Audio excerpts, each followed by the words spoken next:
Hello friends, સ્વાગત છે તમારું અર્ચનાની વાનગીમાં। અને આજે હું અહીંયા મસાલા ડ્રાયફ્રૂટ બનાવીશ। અને ડ્રાયફ્રૂટમાં હું અહીંયા મસાલા કાજુ, મસાલા બદામ અને મસાલા અખરોટ એમ 3 ડ્રાયફ્રૂટ મસાલાવાળા બનાવી અને એની રેસીપી તમને શેર કરીશ। તો મારી ચેનલમાં નવા હોય તો મારી ચેનલને સબસ્ક્રાઈબ કરવાનું ભૂલતા નહીં અને વિડીયોને તમે એન્ડ સુધી જોતા રહેજો। તો મેં અહીંયા આ રીતે 3 બાઉલમાં સરખા માપમાં ડ્રાયફ્રૂટ લઈને રેડી કર્યા છે। તમે કોઈ પણ માપમાં ડ્રાયફ્રૂટ લઈ શકો છો, તમારે જે રીતે બનાવવા હોય એ રીતે તમારે લઈ લેવા। તો આપણે આ 3 ડ્રાયફ્રૂટને અલગ અલગ રીતે ઘીમાં શેકીને રેડી કરવાના છે। તો એના માટે મેં અહીંયા ગેસની ફ્લેમ ચાલુ કરી દીધી છે અને કઢાઈ રાખી દીધી છે। એમાં આ રીતે અડધો ચમચો મેં ઘી એડ કરી દીધું અને પહેલાં આપણે બદામને શેકી અને રેડી કરી દઈશું।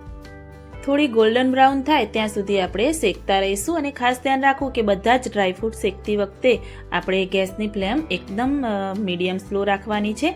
તમે જોઈ શકો છો કે બદામનો કલર થોડો એવો આપણો ચેન્જ થઈ ગયો છે ને આ રીતે થોડી એવી બદામ પર તિરાડ ક્રેક પડે તો આપણે બદામ શેકાઈ ગઈ છે, તો એને એક બાઉલમાં નીકાળી અને આપણે રેડી કરી દઈશું।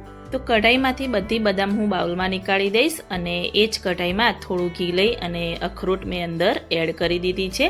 તો અખરોટને પણ આપણે ધીમી ગેસની ફ્લેમ પર શેકતા રહીશું, થોડી ગોલ્ડન બ્રાઉન થાય ત્યાં સુધી શેકતા રહેવાનું। તો અખરોટનો પણ થોડો કલર ચેન્જ થઈ જાય એટલે આપણી અખરોટ પણ શેકાઈ ગઈ છે, તો એને અહીંયા હું એક બાઉલમાં નીકાળી દઈશ। તો એ રીતે ફરીથી આપણે અહીંયા કઢાઈમાં ફરીથી થોડું ઘી એડ કરી અને કાજુ એડ કરી દેવાના અને કાજુ થોડા ગોલ્ડન બ્રાઉન થાય ત્યાં સુધી આપણે એને શેકતા રહીશું। જો તમને સાદા ડ્રાયફ્રૂટ ન ભાવતા હોય તો તમે આ રીતે મસાલાવાળા કરીને ખાશો તો તમને ચોક્કસથી ભાવશે। એકવાર તમે ઘરે ચોક્કસથી ટ્રાય કરજો।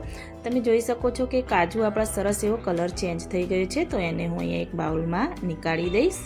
તો મેં અહીંયા ઘીમાં શેકી અને બધા જ 3 ડ્રાયફ્રૂટ અલગ અલગ બાઉલમાં લઈ રેડી કર્યા છે। તો એમાં હું અહીંયા 1/4 ટીસ્પૂન બધામાં સંચળ પાવડર અલગ અલગ એડ કરી દઈશ। 1/4 ટીસ્પૂન કાળા મરીનો પાવડર બધામાં અલગ અલગ આપણે એડ કરી દેવાનો અને 1/4 ટીસ્પૂન અહીંયા મેં ચાટ મસાલો એડ કર્યો છે। તો બધામાં આપણે અલગ અલગ રીતે મસાલા કરી અને એને સરસ એવું ચમચાની મદદથી આપણે મિક્સ કરી દઈશું। બધો જ મસાલો ડ્રાયફ્રૂટ ઉપર કોટ થાય એ રીતે આપણે મિક્સ કરી દઈશું। અને મેં અહીંયા એક બાઉલ ફરીથી લઈ લીધું છે, એમાં બધા જ થોડા ડ્રાયફ્રૂટ લઈ અને બધા મિક્સ ડ્રાયફ્રૂટ બનાવી દઈશ અને એમાં હું અહીંયા થોડું મરચું પાવડર એડ કરી દઈશ।